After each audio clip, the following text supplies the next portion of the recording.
François Bon, c'est des carnets. Je fais pas ça souvent de lire un article de journal.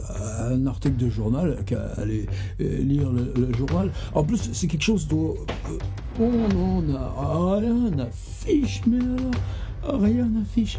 Sauf que quand tu lis, tu vois, tu ouvres le journal, alors tu vois tout ce qui... la dureté de la vie des gens, les menaces de guerre, ce truc écologique là, puis, avec tout ce monde organisé sur profit et capital là, qui effondre tout encore plus. C'est un lieu d'angoisse. Puis tout d'un coup, t'as quelque chose qui te fait rire. T'as quelque chose qui te fait rire. Alors, si vous connaissez Paris, tu vois, t'as les grands quais, t'as ce vieux bâtiment, ça s'appelle l'Académie française. J'ai l'honneur, d'être membre cofondateur du comité pour la dissolution de l'Académie française. Au nom même de ceux qui l'ont créé, mais c'était royal. Alors, tu sais, t'as des trucs, des enluminures partout, là, comme si t'étais là, même à l'opérette qu'ils osent plus le faire. T'as une épée. Non, mais une épée. Mais tu vois ça. Et par contre, je sais pas combien qui sont payés, parce que c'est à vie. En fait, tous ceux que... attention, j'en ai connu des gens qui sont devenus de l'Académie. Par exemple, deux, une qui n'est plus, mais une qui est encore. On était bien amis avant.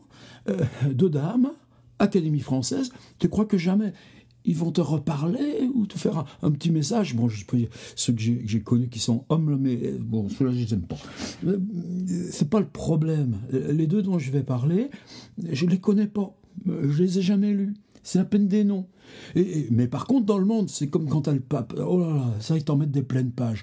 Wow. Puis alors, en plus, si ça chatouille un peu de scandale et puis des choses comme ça. Wow. Mais alors, là, c'est cette histoire de gros rôti. Là, je me suis dit, quand même, personne va le lire. C'est le monde, mais on s'en fiche de leurs histoires. Et puis demain, ce sera oublié, puis ce sera une autre. Gros rôti, il faut que j'y lise gros rôti dans mon carnet, parce que mon carnet vaut mieux que l'Académie française. Je disais, je sais pas combien il gagne. De toute façon, l'État gaspille tellement de choses. Ça ou pas ça, c'est pas bien grave. Par contre, ils ont tout un parc immobilier, pareil. C'est-à-dire que t'es académicien, là, on te donne, t'as le droit à un appartement, ils sont tous là dans Paris, plein de gens là. Oh, je lègue à l'Académie française. Ils ont le château de Chantilly aussi, avec les manuscrits de Balzac, une plus belle collection de tableaux de France. Mais qu'est-ce qu'ils en font? Pourquoi c'est eux comme ça? T'as plein de choses comme ça. Ah, c'est géré par l'Institut. Bon, un jour, faudrait quand même soulever la marmite aux cloportes, tu comprends? C'est la marmite aux cloportes. Et ces appartements, qu'est-ce qu'ils font? Ils restent habités chez eux, ils en prennent un, puis ils louent l'autre. Donc finalement, tu gagnes ta vie comme ça. Puis là, gros rôti, vous allez voir, ça gratte là sous la surface. À l'Académie française, l'heure du vote sur le duel fratricide, waouh, entre Amine Malouf et Jean-Christophe Ruffin. Si vous les connaissez, mettez-moi un message. Je dirais que c'est des gens bien. Bon, en tout cas, moi, je ne les connais pas. Et il y a une qui est morte, Hélène Carrère d'Ancos. Là, par contre, bon, c'est quelqu'un qui avait fait un vrai travail sur le RSS. C'est la maman d'Emmanuel Carrère. La pauvre, elle est morte.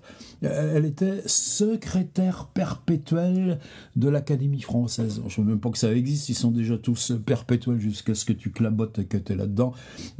Voilà à quoi ils ressemblent, ces deux messieurs. Je vais essayer de grossir un peu, mais c'est pas grave. Allez toujours, il suffit que vous cherchiez là, dans le monde, vous trouverez.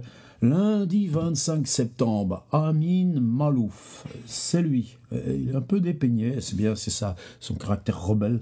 Chez Jean-Christophe Ruffin, à gauche, tu vois déjà le petit sourire en coin.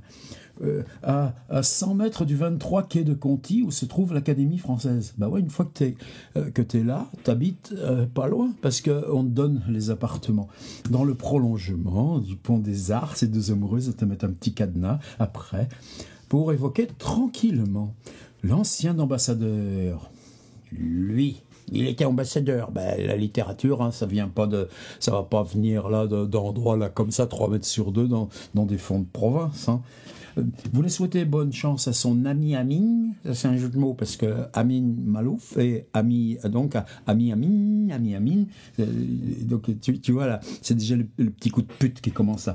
En lice depuis le 12 septembre pour succéder à la tsarine, oui, parce que cette madame a l'air, Hélène Carrère d'Ancos, donc travaillait sur les questions liées à la Russie. Donc la tsarine, quand tu es son ami, tu à la fonction prestigieuse. C'est prestigieux, hein, personne ne sait ce que c'est, mais c'est prestigieux. Mais Malouf, c'est plus Amine, hein. Malouf s'est décommandé quand il a appris, stupéfait, quelques heures seulement avant le dîner, que son hôte s'était finalement porté candidat aussi. Mais tu vois le drame cornélien, après lui avoir assuré qu'il ne le serait pas. C'est-à-dire qu'après 3 semaines de tractation, c'est ce Amin Malouf que je ne connais pas, qui est probablement honorable, qui devait prendre la fonction jusqu'à mourir. C'est pas très gai les choses que tu vas faire jusqu'à ta mort, à part respirer et lire des livres, de secrétaire perpétuel de l'Académie française. L'autre l'invite, c'était pour lui dire « Tu sais, je vais peut-être me présenter. » Non, il apprend ça. Il se présente aussi. Et voilà ce qu'il répond l'autre. On va manger le gros rôti à 2 avec ma compagne. On va manger le gros rôti à 2 avec ma compagne dans l'appartement gratuit prêté par le pays de l'Académie française qui vous paye grassement. On est allé chez le boucher, on a assisté un gros rôti. Ah mais l'autre il est pas venu, on devait être tous les 4. Ah ben on va manger à 2. Oh. Et la phrase dans le monde, mais alors essayez sur Google, cherchez une phrase comme ça. Tu te rends compte? Je comprends pourquoi ils sont à l'Académie française. On va manger le gros rôti à 2 avec ma compagne. Faudrait les yeux qu'il y ait avec. On va manger le gros rôti à 2 avec... non, en quelques heures, une élection jouée d'avance, soit de combattants s'est muée en duel fratricide. Moi, dis donc, moi avec mes frères, des fois on est fratricide, mais c'est pas des comme ça. Hein, écrivain franco-libanais de 74 ans, à dire moi j'y arriverai bientôt. Hein. Prix Goncourt 1993, alors 93 à maintenant, et tu vois, c'est 30 ans ça dure un prix Goncourt pour le Rocher de Tagnos. Vous avez ça dans votre bibliothèque, hein, le Rocher. Et Jean-Christophe Ruffin, ancien médecin et diplomate, 71 ans, presque comme moi, dis donc. Moi aussi un jour, moi j'ai le gros rôti. Et prix Goncourt 2001, alors lui il a que 20 ans son prix Goncourt. Lundi a surpris les bas.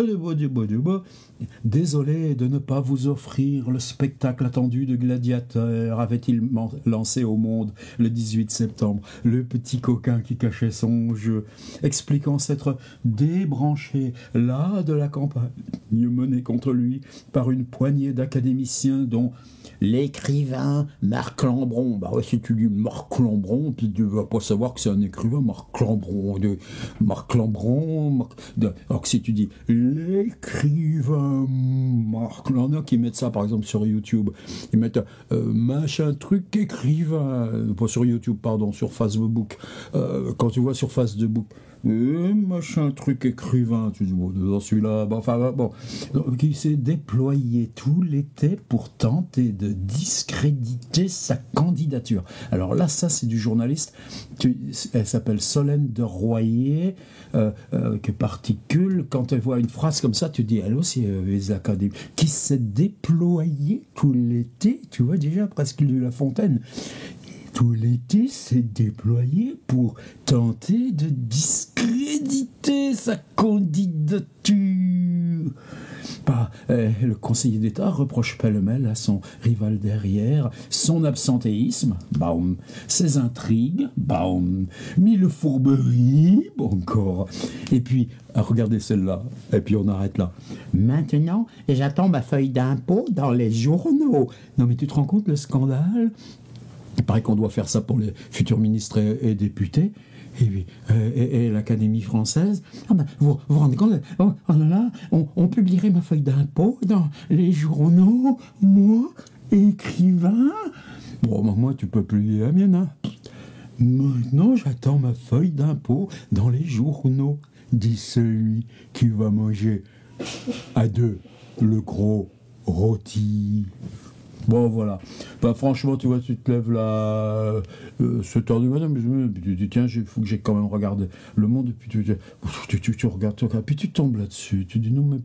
Attendez, regardez celui-ci. Lui qui regrettait la semaine dernière qu'une seule candidature ait été enregistrée. C'est la Corée du Nord, dit-il. Bah ouais, la Corée du Nord, c'est là que tu manges les gros rôtis à 2 et qu'on publie ta feuille d'impôt dans les journaux. C'est la Corée du Nord. Il est indispensable que la compagnie, parce qu'entre eux ça s'appelle la compagnie, la compagnie, la compagnie, la compagnie, la compagnie, où j'en suis là, la compagnie dispose pour décider de son avenir dans les années qui viennent d'un véritable choix. Il ne faut voir là nulle rivalité avec Camille Malouf, s'excuse-t-il. Nous connaissons bien, nous sommes amis. Eh ben, le sont plus. Tagadec. Mais bon, au moins, après avoir mangé le gros rôti à 2 avec ma compagne, bah tu vas pas inviter quelqu'un de là. Oui, là, tu ouvres la fenêtre. Oui, là, quelqu'un là, dans la rue là, tu veux pas manger avec moi là, le gros rôti, on en a ban trop. Bon, ils parlent comme ça. Et ben non, on mangeait à 2, 100 personnes. Et même, figurez-vous, les domestiques, ils en ont pas eu. On a mangé le gros rôti, à 2 avec ma compagne. Bonsoir. C'était un communiqué officiel du comité pour la dissolution de l'Académie française. L'article cité est en référence dans le journal Le Monde. Vous trouverez sur tous vos supports numériques. En vous remerciant de votre attention et votre écoute, mais dans le profond dégoût de ces gens, de ce qu'ils représentent et de ce qu'ils font avec nos sous. Et là, franchement, ras la frite.